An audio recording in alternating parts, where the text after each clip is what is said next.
Alright guys, we're back in the shop. So as you can see, we have power at the MSD from the front, but no power. Now we have power at the ignition.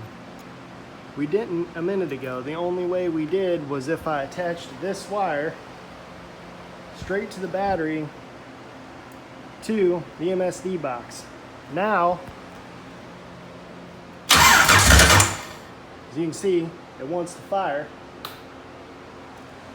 So, problem, somewhere in the wiring between there and all this cobbled up stuff all the way up here. So that's what I'll be doing all day tomorrow. So we'll be back.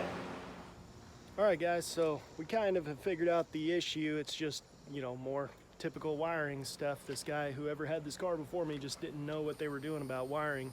I think I'm just gonna rewire the whole car.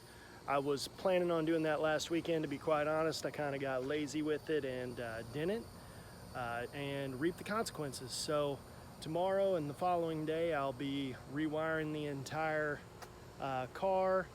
And as you can see in the clip before, I didn't previously have power at the ignition, and that's why I was kind of surprised that I did.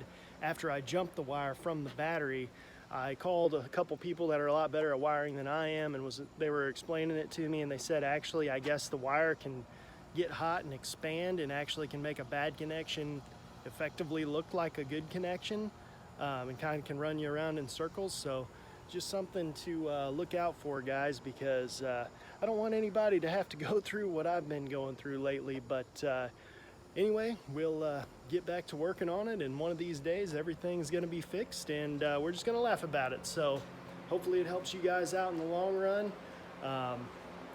Just getting through it all together, guys. So like and subscribe, and we'll see you all tomorrow.